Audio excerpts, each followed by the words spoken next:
Dream of the Red Chamber, Chapter 54. And we should be clear. Yes. I want to be clear right off the bat. Yeah. We are not doing a literary summary. We are not here to talk about the poetry or the costumes just for their own sake. No, we're here for the mechanics. Usually when people read this chapter, they get distracted by the fireworks or, the descriptions of the food. But the source material we have today, it strips all of that away to reveal something, I think, much more interesting. The hidden operating system of a noble house. Exactly. It's a masterclass in social maneuvering. We've got a servant navigating a massive HR violation, a matriarch flexing her absolute control, and then you've got the protagonist, Bao Yu, who seems to be the only one trying to opt out of the game completely. It's a fascinating look at the management style of a dynasty in decline.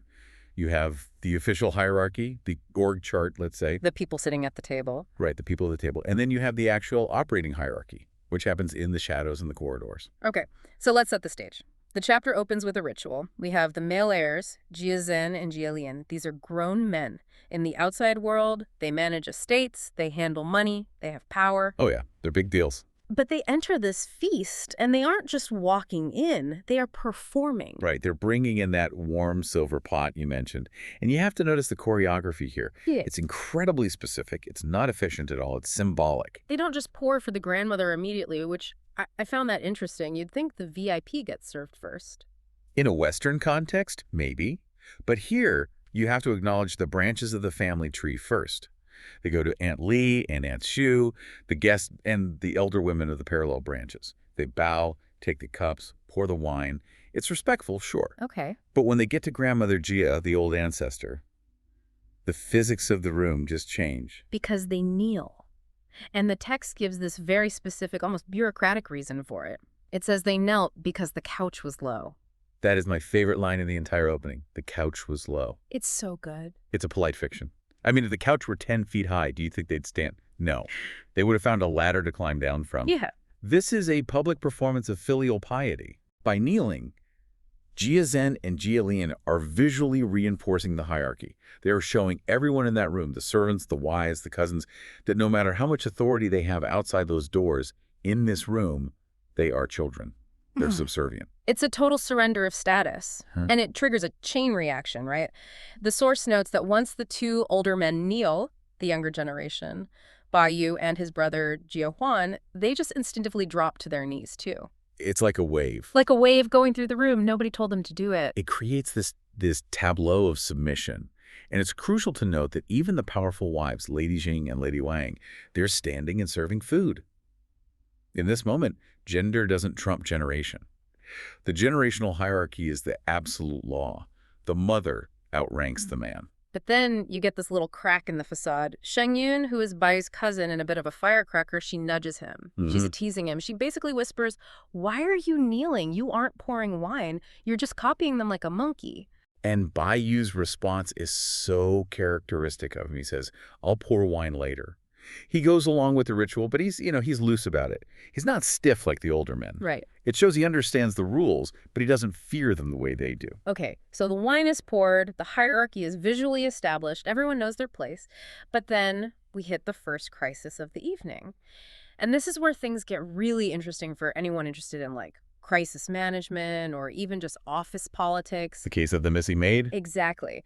Ba Yu gets up to leave the table, maybe to use the restroom or just take a break. And Grandmother Jia, who has eyes like a hawk, she notices that Bai Yu's chief maid, Shirin, isn't there to assist him. Now, for context, Shirin is the CEO of Bai Yu's life. She is his primary caretaker. If Bai Yu is the asset, Shirin is the asset manager. Right. And the reason she isn't there is, well, it's tragic. Her mother has just died. She's in mourning. But Grandmother Jia, she doesn't seem to care about that at first. Or maybe she just doesn't remember. She interprets Jiren's absence as a slight. She says Jiren is acting big. Taking advantage. This is a very, very dangerous moment for Jiren. The head of the house is questioning her loyalty in front of the entire company, basically. Yes. Grandmother Jia says, essentially, we're lenient masters, but that doesn't mean you can just ignore your duties.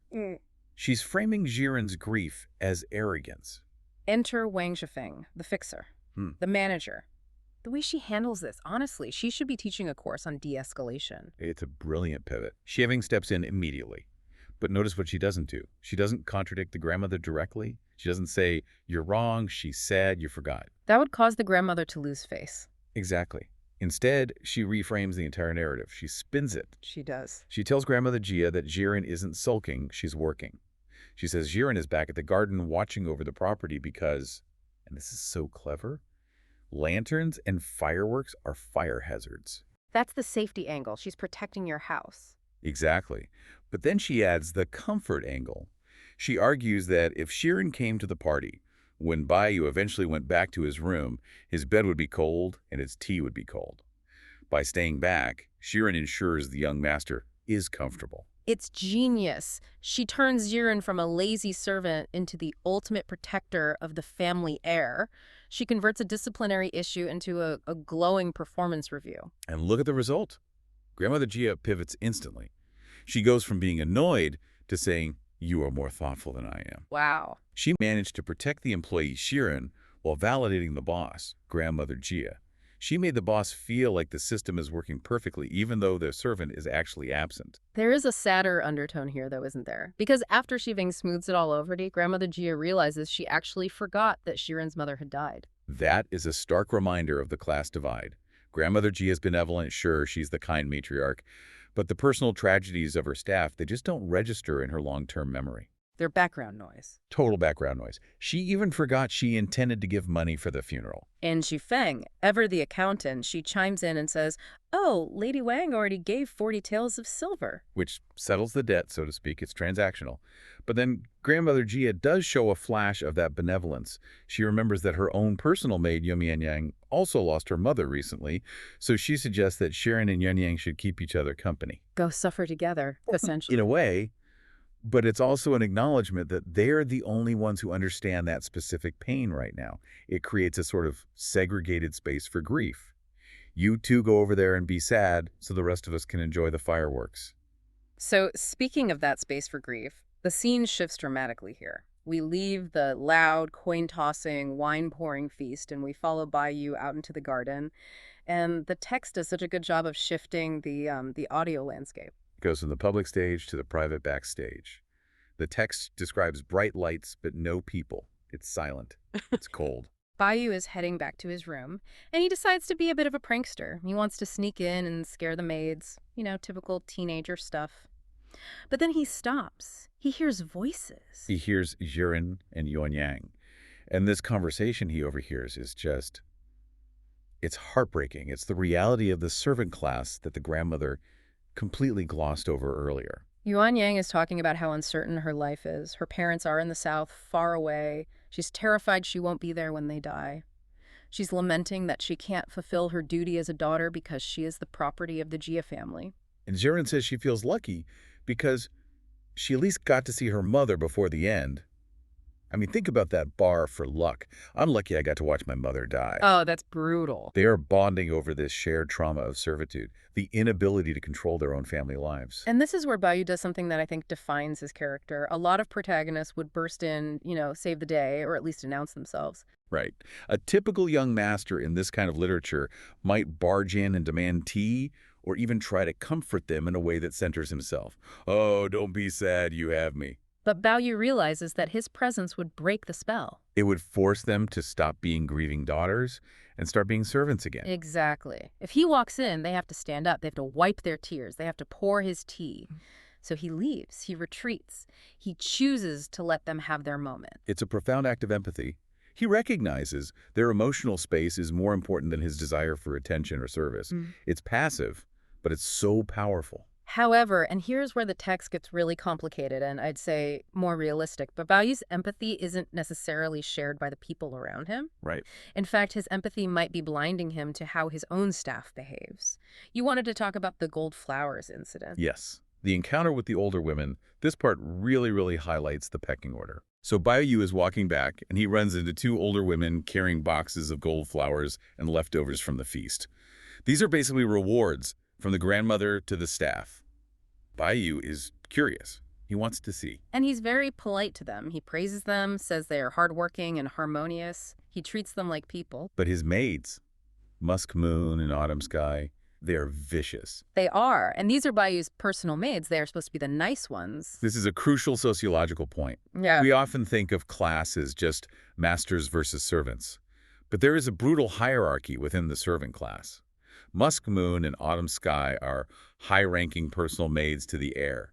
They view these older, rougher women who do the heavy lifting and cleaning as completely beneath them. They make these snarky comments. Bayou actually has to scold his own maids. He tells them to be tolerant of rough, clumsy people, which, okay, it's still a bit condescending, but he's trying. He's trying to stop the bullying, but he can't stop it completely. He's putting a Band-Aid on a systemic issue. The hot water incident illustrates this perfectly. Oh, the scene made me cringe. So a small maid, a low-ranking girl, poured boiling water for Bayou to wash his hands because she was afraid the water would get cold in the winter air. Which the logic implies she's terrified of being scolded for cold water. An older woman walks by with a kettle. The small maid asks for some water. The older woman says no. She says this is for the old mistress, for Grandmother Gia. Which is a valid refusal. She has a higher priority task. She's carrying water for the matriarch of the entire clan. But watch what happens. Autumn Sky, Bayou's maid, steps in. And she doesn't just ask. She attacks. She says, "Do you have no eyes?" Do you have no eyes? That is so aggressive. It's a total assertion of status. She is saying, "I represent Bayou. My status trumps your task for the grandmother because I am standing right here." It's lateral violence. The high-ranking maids are oppressed by the family, so they oppress those slightly lower than them to feel powerful. And the older woman just crumbles immediately. As soon as she realizes it's Bayou and Autumn Sky, she apologizes. She blames her dim eyes and pours the water. It highlights the toxicity of the system. Bayou stands there, the benevolent master, while his staff terrorizes an old woman to get him lukewarm water. He benefits from the bullying, even if he doesn't participate in it directly. He gets his water, and he moves on. He returns to the party, and the contrast is just jarring. He goes from this dark, cold garden full of grief and bullying back to the warmth of the feast. And he slips right back into his role. He pours wine for his sisters and cousins. But notice the shift in his behavior. He was passive in the garden, but back at the party, he engages in this very subtle, intimate communication. I mean, the moment with Dayu. It's a blink-and-you'll-miss-it moment, but it's so important. He goes to pour wine for Dayu. She doesn't drink. Instead, she picks up the cup and holds it to Bayou's lips, and he drinks it for her. In a room full of people, watching every single move, watching for protocol and hierarchy, this is a moment of pure transgression. It breaks the rules of segregation between the sexes. It breaks the rules of hygiene.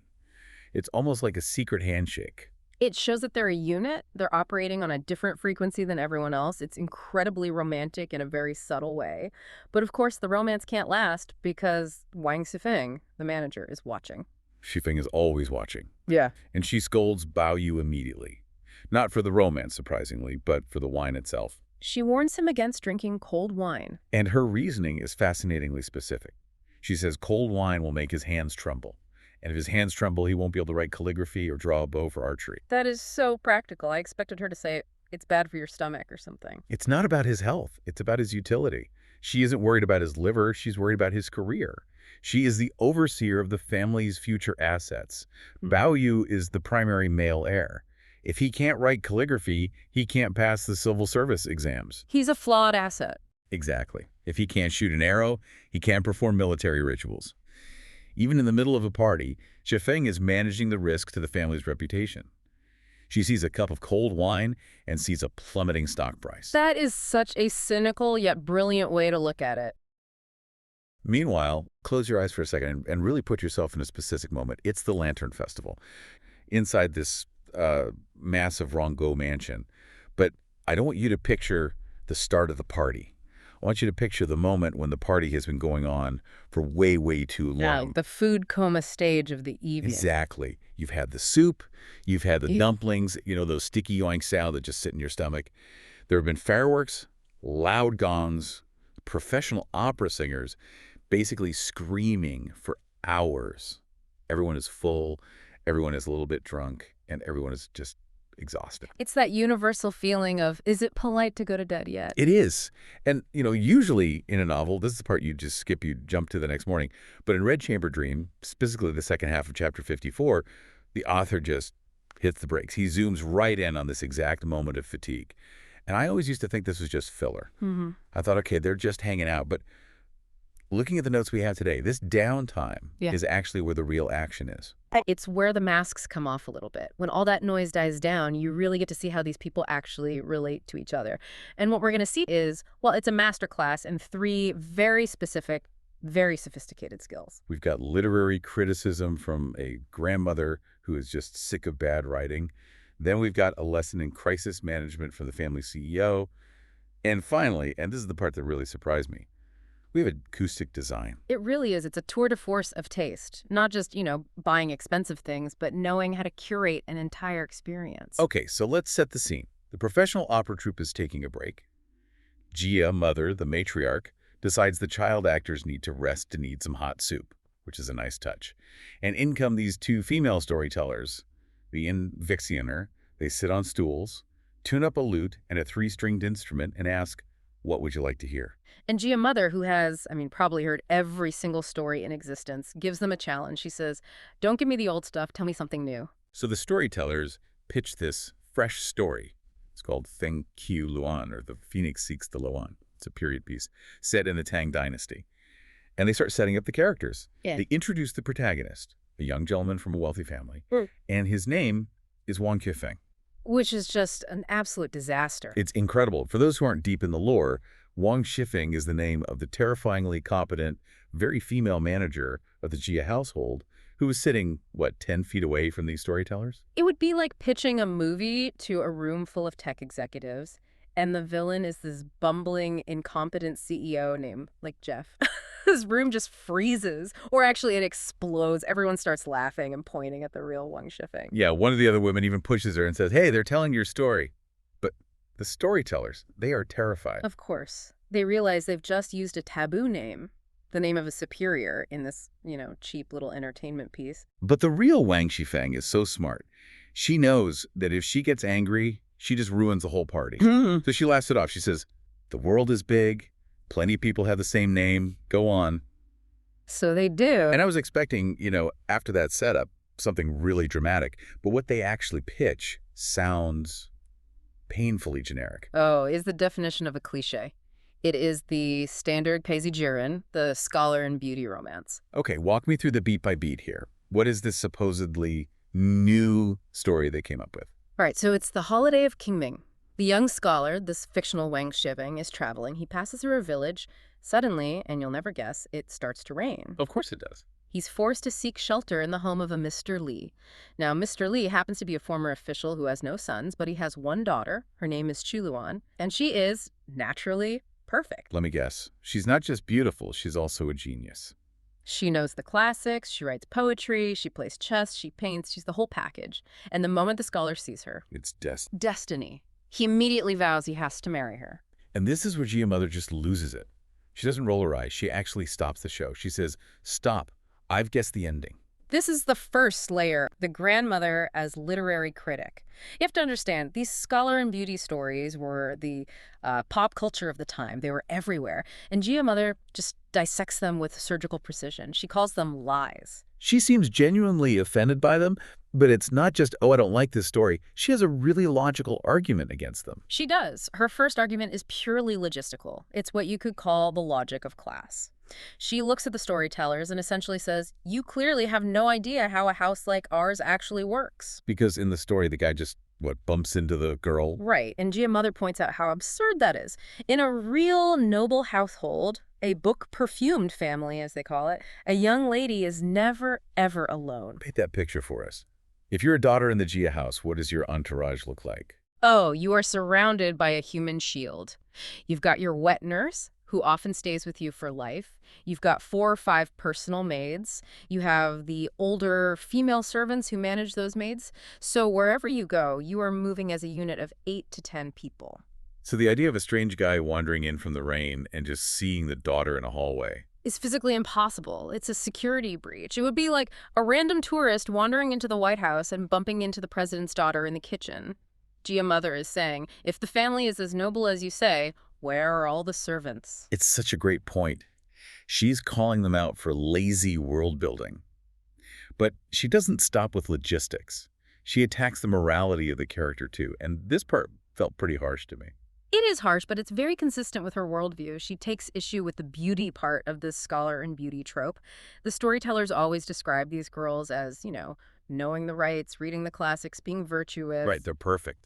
But Gia Mother asks, if she's so educated and virtuous, why does she forget her parents and her entire upbringing the second she sees a handsome guy? She says, and this is a quote, "You see a man and you forget your parents. That's not a beauty, that's a ghost. That's a thief." Ghost and thief. That is a devastating review. She's pointing out a huge contradiction in the genre. You can't write a character who is defined by her adherence to social rules and then have the plot be driven by her breaking all those rules just because a guy has a nice face. To Gia Mother, that's just bad writing. It's internally inconsistent. And she even has a theory about who writes this stuff. She basically psychoanalyzes the authors. She does. She says these stories are written by men who are either jealous of the rich and want to slander them, or they're written by men who are poor and lonely, looking at the dried-up wick of a lamp and just fantasizing about a woman they can never have. She's calling it out as fan fiction written by outsiders. That is just brutal. You're writing this because you're lonely and you don't actually know how rich people live. Exactly. And the whole room loves it. They all start laughing and agreeing, saying, the old ancestor has busted the lies. But hold on. This puts the room in a weird spot. You've got these two poor storytellers who just tried to do their job. They accidentally insulted the manager, and now the matriarch has just roasted their entire genre. Yeah. The vibe could have gotten really awkward really fast. Oh, it could have been a total party ender. And this is where we get to layer 2. Wang Shifeng. She sees the tension, and she just steps right in. She's the master of reading the room. What does she do? She pivots. She pours a cup of wine for Gia Mother and says, "We shouldn't call this story The Phoenix Seeks the Lou. We should rename it The Lie-Busting Record." The lie-busting record. Yeah. I love that. She's turning Gia Mother's rant into the title of the show. She frames the critique as if it were a performance itself. She improvises a whole prologue, happening in this dynasty, this year, this month, inside the Hall of Colored Nuance. She literally turns the awkward reality into a play. And then she drops this reference that I need you to explain because it sounded absolutely bizarre in the notes. She compares herself to the 24 filial exemplars, specifically the guy in the colorful clothes. Oh, this is a deep cut. She's referencing the story of Lao Lai-zi. In the legend, Lao Lai-zi was 70 years old, but his parents were still alive and very elderly. So to make them feel young and happy, he would dress up in these neon-bright, childish clothes and play with toys on the floor, pretending to be a baby. Wait, a 70-year-old man acting like a toddler? That's the exemplar of virtue. In the Confucian tradition, yes, it shows extreme devotion. But Wang Shifeng uses it to explain her own behavior. She's saying, I know I'm loud, I know I'm brazen, I know I talk too much, but I'm not doing it to be rude. I'm doing it like, Lao Lai-zi to entertain you, the old ancestor. She's spinning her personality flaws into a virtue. I'm not annoying, I'm just being extremely filial. And it works perfectly. Gia Mother admits, I haven't laughed this hard in days. She drinks the wine. And actually, since we're looking at details, there's this fascinating little bit of service design right here with the wine cup. Oh, the swap. I caught that. Shifeng drinks the rest of the wine, but she doesn't just refill the cup. No. She hands the empty cup to a maid, and a new, warm cup is brought out for the next round. Why the swap? What's the deal with that? Hygiene and temperature. It's the middle of winter. The wine is supposed to be served warm. If you just keep refilling a cooling cup, the temperature drops. It just shows the level of, the sheer maintenance in this household. Every single sip is optimized. That is next level living. So the lies are busted, everyone's laughing, the wine is warm, but it is getting late. The text says it's the third watch. Which is very late. Yeah. And it's getting cold. The big banquet hall is drafty, Yep. so Madame Wang suggests they move. And this brings us to the third layer of the night, the move to the warm room. I love this transition. It really feels like moving from the big club to the after party in the VIP lounge. It's exactly that. They move into the Nuance, which is a smaller enclosed side room, and Gia Mother gives a very specific order. Don't use separate tables. Usually they all sit at their own little desks, right? Yes, formal dining is very separated. But here, she wants 3 large tables pushed together. She wants everyone to squeeze in. The word that's used is qingsheng, which implies affectionate warmth, like closeness. And looking at the seating chart she dictates, Yeah. it's fascinating. It's not random at all. Oh, it's extremely deliberate. Gia Mother sits at the head, of course. She puts the guests in the seats of honor, but look at Baiyu. Your favorite grandson. She places him physically between his mother, Madame Wang, and his aunt, Madame Qing. He is literally sandwiched by maternal figures. And what about the men, the dads, the uncle? I'm gone. She sends Jia Zen and the other male heads of the household away. She tells them to go seek their own fun. That's so interesting. She's basically kicking out the patriarchy so the family can actually relax. Yeah. Precisely. The formal Confucian hierarchy is exhausting. With the fathers gone, the women and Baoyu can let their guard down. It becomes a space of intimacy rather than ritual. There's a lovely moment where she spots Jia Rong, another grandson, sitting with his wife, and she comments on how nice their union looks. It sounds so cozy. Yeah. You have the cold wind outside, and inside everyone is huddled together on the heated platform, the Kang, shoulder to shoulder. But the transformation isn't done, and this is my favorite part, the acoustic design. Yes, this is what I wanted to dig into, because usually you think a rich person's party means more is more noise, more band members. But Jia Mother does the exact opposite. The professional opera troupe, the ones with the loud gongs and the big voices, is sent away.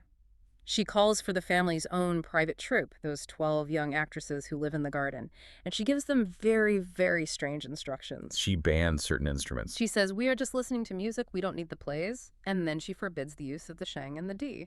Okay, for those of us who aren't musicologists, what do those sound like? The di is a transverse bamboo flute. It's high-pitched, piercing, very bright. It cuts right through the air. The sheng is a mouth organ. It's loud and it's chordal. These are instruments designed to project sound across a noisy marketplace or a crowded theater. So they're basically stadium instruments. Exactly. And Jia Mother bans them. She says, I only want the tikin and the guaxiao. And what's the vibe of those instruments? Completely different. The tikin is a bowed string instrument. It's quieter than a modern violin. And the guangxiao is a vertical flute, but it has a much lower, breathier, more melancholic sound. It doesn't pierce, it hums. So she's stripping out all the treble and the volume. She's turning the EQ way down. She is converting the room from a spectacle into a listening lounge. She says it explicitly, I want to hear the singing voice. By removing the loud wind instruments, the human voice becomes the main texture. It's intimate. It requires you to stop talking and lean in. And she also bans makeup, right? She does. She orders a piece called Hui Ming, delivers the letter, but says no face paint. She wants something shui fresh and sparse. After hours of painted faces and costumes, she wants to see the real human faces of the actresses. It's minimalism. It's astonishingly modern. She's saying, we've had the excess, now I want the essence. And she backs us up with a little history lesson. She tells the guests about her own grandfather's household. She says they used to perform the Western Chamber, a very famous opera, but accompanied only by a zither, a kin. I know the kin. It's that long wooden instrument that scholars play. It is incredibly quiet. It's barely audible if you're more than a few feet away. To perform an entire opera with just a kin is the ultimate flex. It means your audience is so well trained and your room is so quiet that you don't need drums or trumpets to hold their attention. That is the definition of sophistication. My party is so exclusive, we listen to whispers. And the guests, Aunt Sue and Aunt Lai, are just floored by this. They say, we've never even heard of such a thing. It establishes Jia Mother not just as the rich boss, but as the connoisseur. She is the art director of the family. So the scene ends with this quiet, breathy music starting up. The piece is called Deng Yu Yuan Lantern Moon Round. Which is just perfect. The chaos is over, the moon is high, the family is safe and warm inside.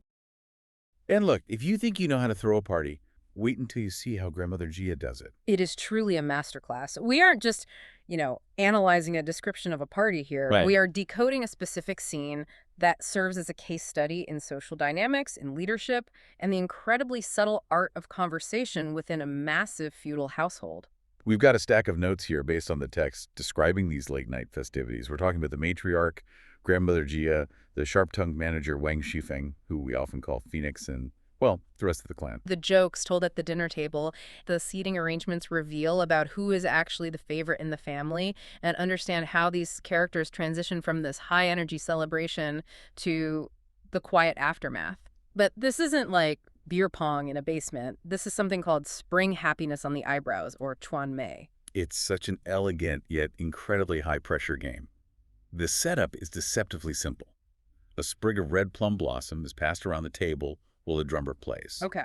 When the drum stops, whoever's holding the flower has to drink a cup of wine and perform, usually telling a joke or reciting a poem. But the detail that really struck me was the drumming itself. The text doesn't just say someone played a drum. It's so specific about the rhythm and the mood. That's what brings the scene to life, isn't it? They have these female blind storytellers, professional musicians handling the drum. And the text described the rhythm shifting to just completely manipulate the player's nerves. Sometimes it's slow, described as like dripping water from a residual leak. Oh, the agonizing drip, drip, drip. You can imagine holding that flower and just wondering if you should pass it or hold on to it. Exactly. And then it speeds up. The source says it gets fast, like popping beans or a galloping horse. Wow. And then flashing like lightning. You can feel the anxiety in the room as that flower gets passed hand to hand, faster and faster. And that tension is the whole point. It's a sensory experience designed to heighten the stakes. And of course, the drum stops the most significant person in the room. Grandmother Gia, the matriarch. Now, in most office parties or, family gatherings, if the boss gets caught in a game, everyone kind of awkwardly laughs and lets them off the hook. Or the boss just refuses to play. Right, but not here. That's why Grandmother Gia is such a fascinating leader. The music cuts, she's holding the flower, and she owns it. She drinks the wine and she prepares to tell a joke. And this is such a pivotal moment because she isn't just the authority figure. She's the emotional center of gravity in that room. She sets the tone. And her tone is surprisingly earthy. I mean, she tells a joke that involves, quite literally, monkey pee. She does. Yeah. And it's fascinating because it's not just toilet humor. It's a self-deprecating joke that addresses the family dynamics head on. Okay, let's unpack this joke because it's wild. The premise is that there's a family with 10 sons and 10 daughters-in-law. Right. A massive household, very similar to their own. And the conflict is that the 10th daughter-in-law is the favorite. She's described as glib, so very clever, sharp-tongued, good with words. The parents-in-law just love her. And the other 9 wives are jealous. They feel like they're being treated unfairly because they are clumsy of speech. So in the joke, these 9 jealous wives decide to go complain to the ultimate authority. They go to the Temple of Yanluo, essentially. They go to the King of Hell to file a formal complaint about the unfair distribution of talent. I love the detail that they all fall asleep under the altar waiting for him. But instead of the King of Hell, they meet Sun Wukong, the Monkey King. The trickster figure himself. The Monkey King sees their spirits and threatens to hit them with his golden staff, so they beg for mercy and explain their grievance. They ask why the 10th wife got the clever mouth, and they didn't. And here it is. Here's the punchline that Grandmother Gia, the grandest lady in the empire, delivers to a room full of aristocrats. The Monkey King explains that when the 10th wife was born, he happened to be passing by and urinated on the ground. And the 10th wife, in this spiritual sense, swallowed it. So basically, being clever and glib just means you've drunk monkey pee. Precisely. The Monkey King tells the other 9, if you want to be clever, I have plenty of urine left. Just drink some. And everyone at the table just bursts out laughing. But there is a very specific target here, right? This isn't just some random fable. Oh, absolutely. Everyone knows who the 10th daughter-in-law represents in real life. It's Wang Shifeng, Phoenix. She's the manager of the household.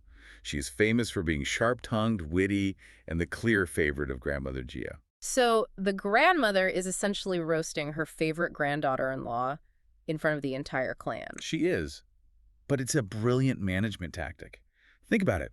By comparing Phoenix's talent to drinking monkey urine, she diffuses the jealousy of the other women. She acknowledges the favoritism. Yes, I like her best. But she frames it as something gross and ridiculous. It lowers Phoenix's status just enough to make her palatable to the others. It's like saying, yeah, she's the teacher's pet, but that just means she's weird. Exactly. It creates a safety valve for all that tension in the room. And Phoenix, being Phoenix, doesn't miss a beat. The text says she laughs and says, good. Luckily, the rest of us are clumsy, or else we'd all have monkey pee breath. Which is the perfect response. She accepts the roast and turns it back into a compliment for the others.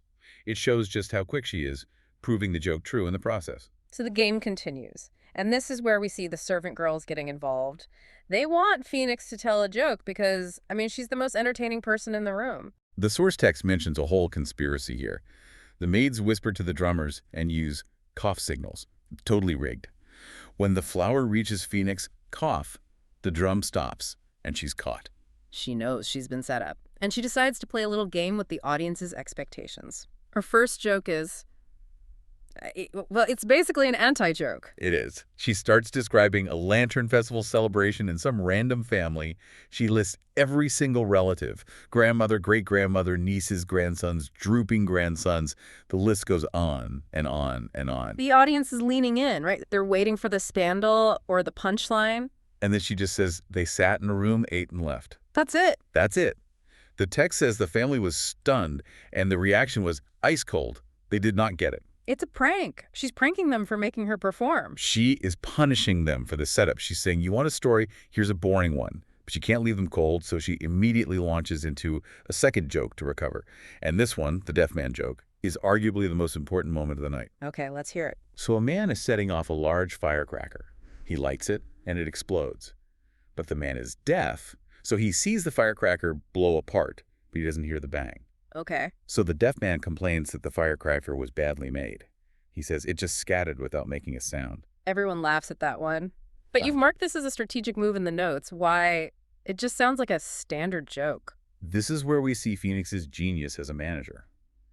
Look at the time. The text tells us it is fourth watch. That is roughly, 2 or 3 a.m.? Yeah, late. Everyone is exhausted. The servants are tired. But in this culture, no one can leave until Grandmother Gia leaves. So Phoenix is using the joke to send a signal. Yes. The word for the firecracker falling apart is scattered, Sam. Phoenix is using the scattered firecracker as a metaphor for the party. She is telling Grandmother Gia, we are the deaf man. The party is over. It's time to scatter. That is incredibly subtle. Does Grandmother Gia catch it? Instantly. The text says she gets the hint immediately. She smiles and says, the deaf man sets off cannons. Let's scatter. And she orders the fireworks to be set off to wrap things up. It's amazing how they communicate on this completely different frequency. If I told a joke about a firecracker at a work party to get my boss to leave, they'd probably just stare at me. Right. Here, it initiates the entire closing ceremony. It's a high-context culture. They are reading between the lines constantly. Phoenix can't just say, grandmother, go to bed. That would be so rude. But she can tell a joke that implies it, and the grandmother respects the cleverness. Exactly. Speaking of the closing ceremony, let's talk about these fireworks. Because the description here is beautiful, but the physical arrangement of the people is what really matters. Right. So servants set up these screens in the courtyard to protect the ladies from the wind and debris. These are tribute-grade fireworks. Yeah. Small, exquisite, very expensive. They have names like 9 dragons entering the clouds and 10 flying bangs. But while they're looking at the pretty lights, we get this snapshot of the family hierarchy. Who is holding whom? This is such a crucial visual tableau. As the explosions start, Grandmother Gia is holding Lin Dayu. Her granddaughter, the frail, poetic one. Right. Dayu is scared of the noise, so the matriarch protects her. Then we have Aunt Sue holding Jianjun. And Lady Wang Baoyu's mother is holding Bayu. So the two most precious people in the house, Dayu and Bayu, are being physically shielded by the two most powerful women. Exactly. It confirms their status as the central treasures of the clan. It's a physical manifestation of love and power. But then notice who is standing alone. Phoenix. Phoenix. She laughs and says, we are no one's beloved. She points out that she has no one to hug her. That's actually kind of sad. Even though she's joking, she runs the whole house, she makes everyone laugh, but when the fireworks go off, she's alone. It is poignant. But then she, a cousin-in-law from the other house, jumps in to mock her. She says Phoenix is acting light and flirtatious and accuses her of having eaten bee poop. Wait, bee poop? It's slang for honey. Ah, okay. That makes more sense. She's saying, your mouth is so sweet and flirtatious today. Did you eat honey? And she offers to hold Phoenix, but it's mostly just to tease her. It really highlights that while Phoenix is powerful, she's the manager, she's the favorite joker, she doesn't have that same protected, treasured child status that Bayu and Dayu have. She's the worker. Precisely. Oh. She is indispensable, but she isn't coddled. She's expected to be strong. So the fireworks end. Coins are thrown on stage for the actors to scramble for, which is a whole other display of wealth, just throwing money at people for amusement. And then suddenly, Grandmother Gia realizes she's hungry. It is the middle of the night, after all. And this midnight menu segment is fascinating because it shows us the sheer variety of resources available to this family on demand. Grandmother Gia just says she's hungry, and immediately Phoenix starts listing options. It's like a living Uber Eats menu, but everything is already cooked and waiting in the kitchen. First offer, duck meat porridge. Which sounds delicious, honestly. It does, but Grandmother Gia rejects it. She says it's too heavy and oily for this hour. Fair enough. Next option. Date and brown rice porridge. And she rejects that too. Why? She dismisses it as being for the vegetarians or the pious ladies. She implies it's too bland or maybe too common for her. So what does she finally settle on? Almond tea. Almond tea. She worries it might be too sweet, but she accepts it as the lightest option. And meanwhile, the rest of the family is served delicate side dishes. It just boggles the mind. It's 4 a.m. and the kitchen is ready with duck, dates, almond tea, and side dishes. It really drives home the scale of the luxury they live in. And the waste. Remember, all that other food was prepared just in case. It's a display of abundance. Right. So everyone eats. They rinse their mouths with tea. Dental hygiene is important even in the 18th century. And finally, the party breaks up. But the chapter doesn't end there. It gives us a fascinating glimpse into the days following the festival. The text lists the schedule from the 17th to the 22nd. The social calendar flip, as we called it in the outline. Yes. During the festival, the Gia family was hosting. But once the 17th hits, they shift to visiting.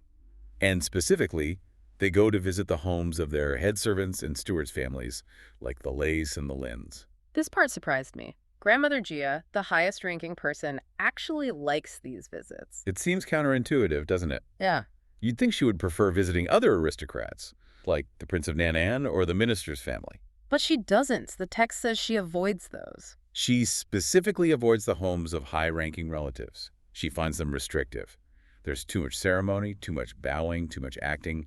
She has to put on her matriarch mask and keep it there. But at the servants' houses... She can be at ease. She's the boss. She can do whatever she pleases. If she wants to eat, she eats. If she wants to laugh, she laughs. She doesn't have to perform. That is such a human detail. The higher up you are, the more exhausting your peers are. She'd rather hang out with the people who work for her because she can just relax. Exactly. In fact, the text note said for the formal visits to the high-ranking relatives, she sends the working team, Lady Xing, Lady Wang, and Phoenix, to handle the social burden. She delegates the boring parties. She does. She claims she has a headache or is busy, and she keeps Bao Yu with her to relieve her boredom. It's a perfect snapshot of her privilege. She opts out of the obligations but keeps the fun parts. That is the ultimate power move. I have a headache, you go bow to the prince. And no one can question it.